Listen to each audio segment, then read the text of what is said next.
გამარჯობა, ეს არის გადაცემა გვერდიდან და მე ვარ დავით კალანდია. არ გაგიკვირდეთ და ახლა გრიგოლ გეგელიას სიტყვების ციტირებას მოვახდენ. ხედავთ ახალი სამშვიდობო ფორმატის ფორმირების პროცესს, სადაც საქართველო არ არის მიწვეული და ეს მაშინ, როცა ტრამპმა იქ მეზობელი ქვეყნები მიიწვია ქართულ ოცნებას მშვიდობის თაობაზე პროპაგანდაც ხუხულასავით ჩამოეშალაო. თვით გეგელია რა ხუხულა, კი ვიცი, მაგრამ აქ მისი სიტყვების ციტირება იმიტომ მინდოდა, რათა ოპოების საერთო განწყობა გადმომეცა. რატომ საერთო? იმიტომ რომ მათ ხომ ინდივიდუალურობა არ გააჩნიათ. მათ შორის არავითარი განსხვავება არა, გინდ ნაცი ერქვას, გინდ დროა, გინდ ლელოშმელო, გინდ გახარიასთვის და გინდ აი ის ყველაზე ჩემი აზრით უსახური პარტია თავისუფლების მოედანი, რომელსაც როგორც ვიცი, უსახურობის უფრო გაუსახურებისთვის აწყვე ყოფილი ტევ პირველელი ეკა მიშველაძე შეუერთდა. ღია ეთერში ვიხილე თუ როგორ ემშვიდობებოდა დიდი ინგა გრიგოლია ეკა მიშველაძეს. გადაეხვნენ ერთმანეთს, მხრებზე ხელები უბარტყუნეს, სიყვარული აუხსნეს.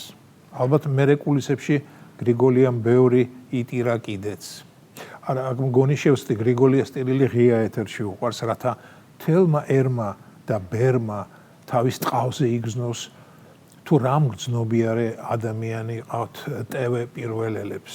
ადამიანი, რომელსაც გულთან ძალიან ახლოს მიაქვს, როგორც ლაზარეს ამნისტირება, ისე ეკა მიშველაძესთან დამშვიდობება და სხვა მრავალი საუკუნოვანი ტკივილი და მწუხარება. მოკლედ, ოპოების სიხარულისგან დახტიან და კიჟინებენ აგერ ტრამპმა საქართველოს არ მიიწვია მშვიდობის საბჭოში და ეს კი იმას ნიშნავს, რომ ივანიშვილი უნდა გადადგეს. რაღაც ამდაგვარი ბოდოა, როგორც მათ შვევიათ ხოლმე. მეგობრებო, ამასთანავე ამ მშვიდობის საბჭოს შესახებ უკვე მოგახსენეთ. ტრამპმა იქ მიიწვია ბელორუსი, ჩინეთი, კოსოვო, რუსეთი. დიახ, ის რუსეთი, რომელთანაც ჩვენ ჯერჯერობით დიპლომატიური ურთიერთობა არ გვაქვს. ტრამპი მიუხედავად თავისი გარეგნული ექსტრავაგანტურობისა, არ არის უაზრო ადამიანი და მშვენივრად იცის, რომ რუსეთი და საქართველო ჯერჯერობით ერთ პატარა სივრცეში ვერ მოიაზრებიან და რომც მოეწვია, მაშინ საქართველოს ზრდილობიანი უარი უნდა ეთქვა ზემოაღნიშნულის გამო. ასე მგონია მე. ამიტომაც ტრამპმა თავიდან აიცილა ეს უხერხული მომენტი და საქართველოს არ დაუძახა. და აზერბაიჯანსა და სომხეთს იმიტომ დაუძახა, ის თვლის, რომ მან შეაჩერა აზერბაიჯანულ-სომხური მრავალსაუკუნოვანი ომი და ახლა უკვე პასუხისმგებელია მათ მომავალ ბედზე. ამ საბჭომ, ამ მშვიდობის საბჭომ მასიური ხასიათი თუ მიიღო და მართლა თუ ჩაანაცვლა გაერო, მაშინ იქ საქართველოსაც მიიწვევენ უგანდასაც და იმ მომენტისთვის ალბათ უკვე მასკის მიერ ათვისებულ მარსსაც.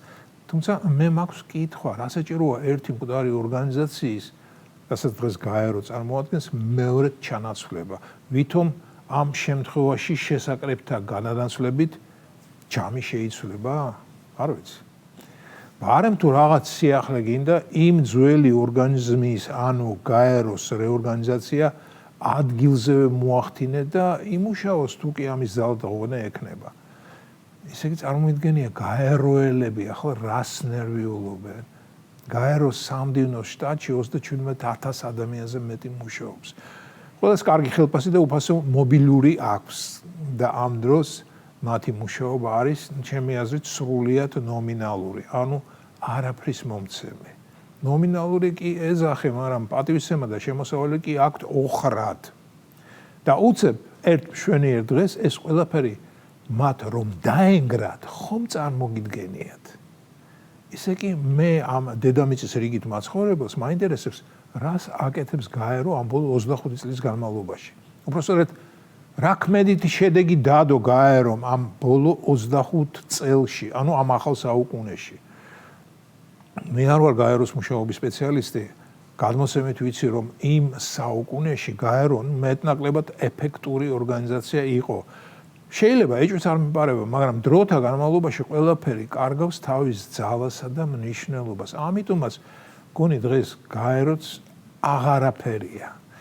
იგივე უსაფრთხოების საბჭო რომ ავიღოთ, რომელიც ამერიკის, რუსეთის, ჩინეთის, ინგლისისა და საფრანგეთისგან შედგება. განა უკვე ეს ფორმატი არაა მოძველებული? სრულიად მოძველებულია, ხო და ტრამპი ახლა ცდილობს ყველაფერი შეცვალოს. ღმერთმა ხელი მოუმართოს, ცვალოს რაც უნდა, მაგრამ რატომაც გონია რომ პრინციპულად არაფერი შეიცვლება. თუმცა ნახოთ, მე დიდი ანალიტიკოსი არ ვარ, ფუტუროლოგიაშიც ფანტასტი მწერლების მომავალი სურათის აღწერის მეც ვერაფერს წარმოვიდგენ ხოლმე და რა მოხდება მომავალში და რა არ მოხდება, ამას მხოლოდ და მხოლოდ მომავალი გვანახებს. გრიგოლ გეგელიას კი ჩემი ხურვალე მოკითხვა. გამიხარდა რომ დავინახე. დიახ, როდესაც გულზე სევდა შემომეყრება ხოლმე და უცებ გეგელიას დავინახავ, მისთვის დამახასიათებელი სახის უნიკალური მიმიკითა და ცოტა მოჩლიფინო ტექსტებით, ხალისტები და ისევ მიჩნდება სურვილი ვემსახურო საქართველოს. ეს იყო გადაცემა გვერდიდან და მე ვარ დავით კალანდია.